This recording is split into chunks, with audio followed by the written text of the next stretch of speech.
Bismillahirrahmanirrahim. Assalamualaikum warahmatullahi wabarakatuh.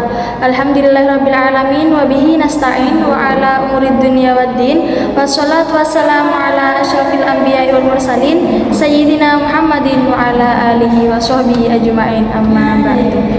Yang saya takdimi pengasuh Pondok Pesantren Zainul Hasan Genggong Al-Mukarram Kiai Haji Muhammad Hasan Mutawakil Allah SHMM. Yang saya hormati Bapak Rektor Universitas Islam Zainul Hasan Genggong Dr. Abdul Aziz Wahab BA MPG.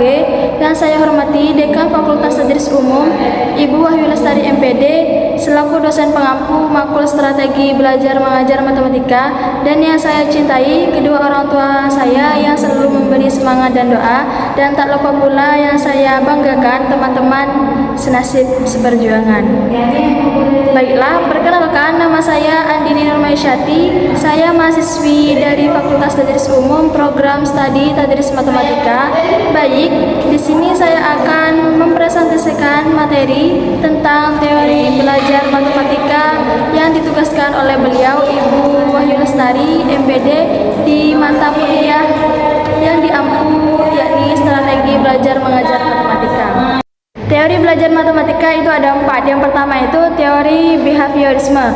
Teori ini merupakan teori belajar yang digagas oleh Gege dan Berliner serta sudah cukup lama diterapkan oleh para pendidik di dunia.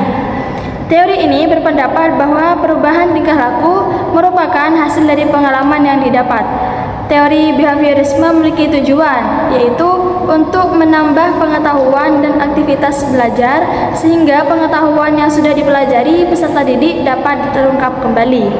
Prinsip-prinsipnya teori behaviorisme antara lain: yang pertama, objek psikologi adalah tingkah laku.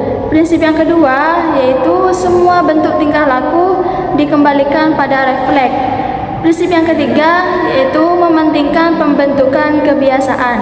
Prinsip yang keempat, perilaku nyata dan terukur memiliki makna tersendiri.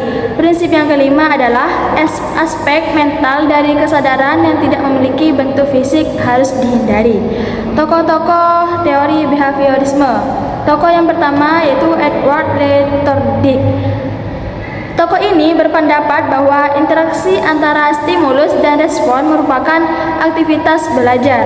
Tokoh yang kedua yaitu John Watson. Tokoh ini merupakan pendiri aliran behaviorisme di Amerika. Watson berpendapat bahwa psikologi harus dipelajari seperti orang mempelajari ilmu pasti atau ilmu alam. Beberapa pandangan utama Watson. Pandangan yang pertama yaitu psikologi mempelajari stimulus dan respon. Pandangan yang kedua yaitu Watson berpandang bahwa perilaku manusia ditentukan oleh faktor luar diri, bukan berdasarkan keturunan. Faktor yang ketiga yaitu Watson tidak mempercayai konsep insting kecuali hal yang bersifat refleks. Pandangan yang keempat yaitu menurut Watson, apa yang diingat dan apa yang dilupakan itu ditentukan oleh seringnya sesuatu digunakan atau dilakukan. Pendapat yang kelima adalah sumbangan utama Watson adalah ketegasan pendapatnya bahwa perilaku dapat dikontrol. Tokoh yang ketiga yaitu Charles Leonard Hull. Charles Leonard Hull ini dilahirkan di Akron, New York. Hull mengembangkan ide-ide baru di berbagai bidang, terutama psikolog belajar. Teori belajar Hull mengutamakan penguatan atas pengetahuan yang telah dimiliki seseorang. Prinsip-prinsip utama teori Hull adalah: prinsip yang pertama yaitu reinforcement adalah faktor penting dalam belajar yang harus ada. Prinsip yang kedua yaitu dalam mempelajari hubungan yang perlu dikaji adalah faktor O, yang mana merupakan suatu kondisi internal dan sesuatu yang disimpulkan. Prinsip yang ketiga yaitu proses belajar baru terjadi setelah keseimbangan biologis terjadi. Tokoh yang keempat adalah Edwin Guthrie. Edwin Ray Guthrie lahir di Lincoln, Nebraska. Guthrie merupakan ahli behavioristik yang percaya bahwa hukuman atau punishment memegang peranan penting dalam proses belajar.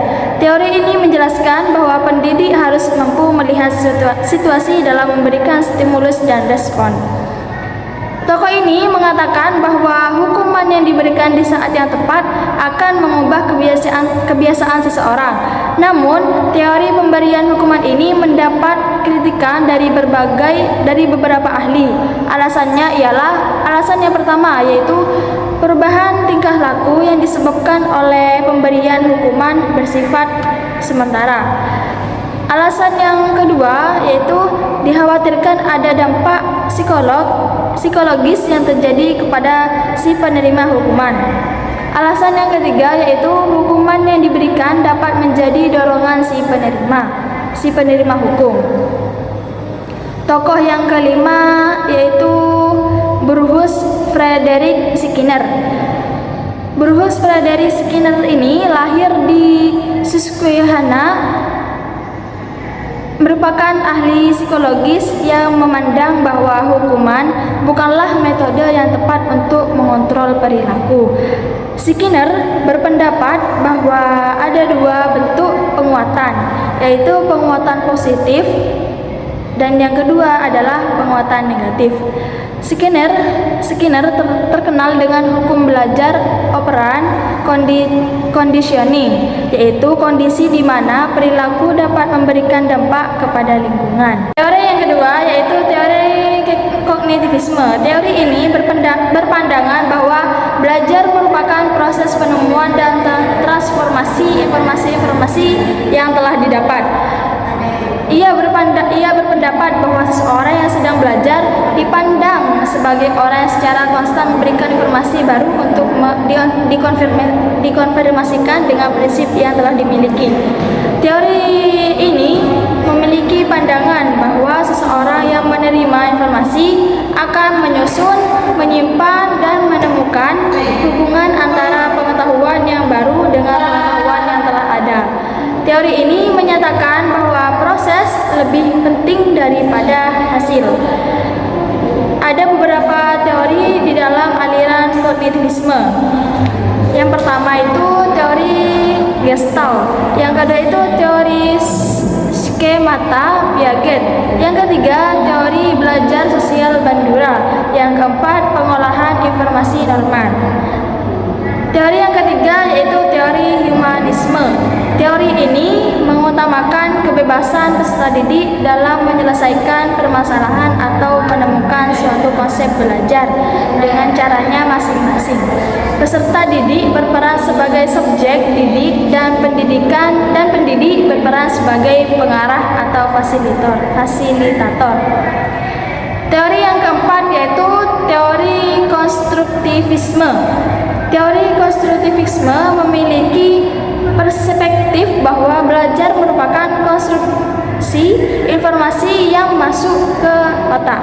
Maka dari itu, teori ini tidak hanya menerima konsep, tetapi terjadi proses konstruksi pengetahuan melalui pengalaman karena pengetahuan bukan bersifat pemberian.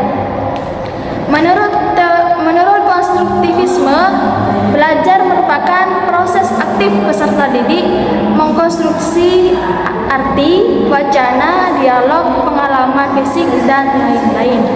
Berikut adalah pandangan aliran konstruktivisme.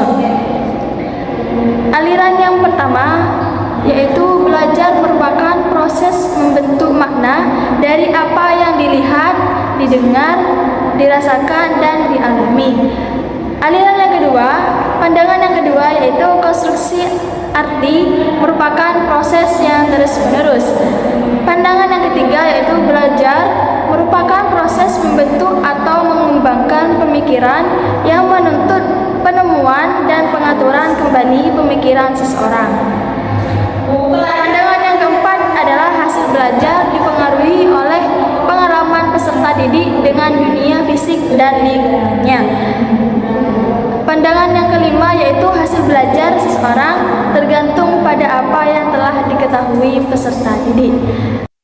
Baiklah, mungkin hanya ini yang dapat saya sampaikan. Kurang lebihnya mohon maaf. Wassalamualaikum warahmatullahi wabarakatuh.